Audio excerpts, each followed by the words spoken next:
Lil Yachty dropped that was a project. Album. I don't even. It's not a rap album. He dropped the project today. I was actually with Joe. Yeah, yesterday. Last night we were playing basketball, and then I saw on Twitter that it dropped. So I was like, let's give it a chance. And your thoughts? Well, we first heard it last night. We got a little snippet of it. We didn't go through the whole thing. We had to sleep. We had things to do. It was late. But the snippets, I was a little scared because, you know, rap and rappers and like rock, and it usually doesn't mix. When Machine Gun Kelly. When people get experimental, you get, you know, stuff like Kid Cudi and his, he had that one record, Logic had Supermarket. Kid Cudi, the microwave merchant. Yeah, of course. kidding. Yeah. Cudi's cool. Lil Wayne had a rock phase. Oh my God, that was awful. Yeah, so you know, I always you know, I find the willingness to go out there and, you know, take risks and be experimental. I find that admirable, but yeah, well, again, on the other outcome hand, sometimes usually isn't the best. But that makes it all the more impressive that this album was genuinely very good. You went and listened to it? I listened to it. I liked it. I did think it was a little bit bloated. I think some of the songs, especially in the middle, that had no first reason one, to be the there. 7-minute track. I liked the first track. I liked it too. I didn't think it needed to be 7 minutes, but hey, that's his art that he wanted. But to go back to the point that you talk about experimental, obviously a lot of times experiments sometimes don't work. You got Machine Gun Kelly who got bullied out of rap, and then that was tough. Tried to make his way back into rap after he got bullied by Eminem. Yeah. You mentioned a few, but there have also been times where it's worked. 808s and Heartbreak, that sort of defined a whole genre of a few years earlier. Igor, 2019. Yep. Won Rap Album of the Year at the Grammys, even though it wasn't a rap album, but still, very impressive feat. That was a great album. Swimming by Mac Miller. Another classic. Yep, and I think I'm missing one that I was thinking of. And if you want to see the other one, check out the J&M Instagram, where that post is posted. I made where that. He speaks on this same topic. That post. Yeah. I think I might have said them all, but yeah, sometimes experiments worked, and this time for me, it did work. Absolutely. I was shocked because I knew the album was going to be different. He said it was going to be different, and we knew it was going to be different. I didn't know it was going to be this different. Completely out of left field, yeah. So Yachty said today that he's been sitting on this album for 2 years. It took him 6 months to make it, but he's been sitting on it for. It took him 6 months to make it, and for about a year and a half, he's been sitting on it. And then about a month ago, a whole album worth of songs, it was supposedly titled Sonic Ranch from Yachty, leaked online. And everybody felt bad.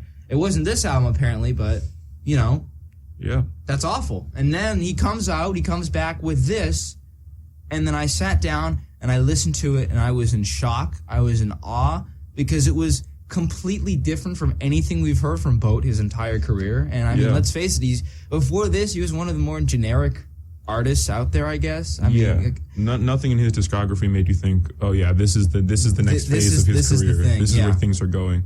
Yeah.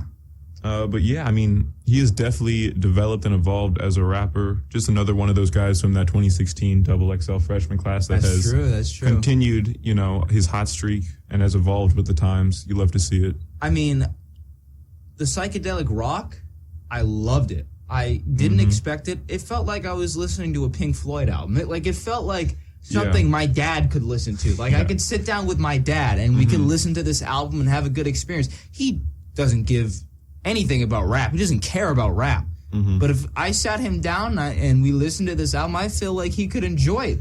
Because this is completely different from anything we've heard from Yachty. And I mean, for him to go out there and do this, I find it impressive, because what 99% of other artists would have done is they see this hit, Poland.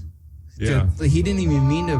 He was just goofing around. He was on the autotune going Poland, like Poland Springs. Blows up. He releases an actual song. What most artists would have done for their next project was just replicate that sound for 16 tracks and call it a day. I applaud Yachty for taking a different approach and doing something that he wanted to do, expand as an artist, grow and evolve as an artist. I love seeing that from artists. I love when artists go out of the box. Even when it fails, I'll still laugh at it if it fails. But this was not a failure. I mean, a lot of times you'll see albums that will be talked about a lot in the first week and you won't hear about them ever again. This is not one of those albums. This is an album that's here to stay, and I hope that Yachty continues to grow and evolve as an artist. It wasn't a flawless album. That's hard to do, but great. I loved it. Yeah. And he has production credits on 12 of the 14 songs, but I found 14. most impressive. I think some of the verses were kind of weak. I think it still remains true that Yachty is not the strongest rapper out there. Was he even rapping, though? It's still, whatever you want to call them, the verses, the flow. I think sometimes he was battling with the beats. He was struggling to keep up. That one song where he just kept saying he was pretty over and over again? Yeah, it was tough. I think the album was top heavy. A lot of the best songs come at you extremely early on into the record. We interrupt our program to bring you this important message. So yeah, I listened to it out of order without knowing.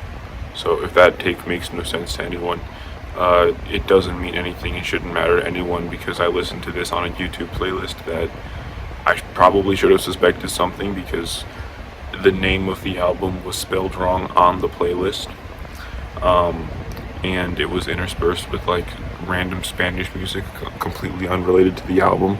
But I didn't, and I didn't think of it, and yeah, so if anyone's hearing that take and being like, that's dumb, it doesn't mean anything, it doesn't matter, because anything I say on the order doesn't fucking matter, because I'm dumb.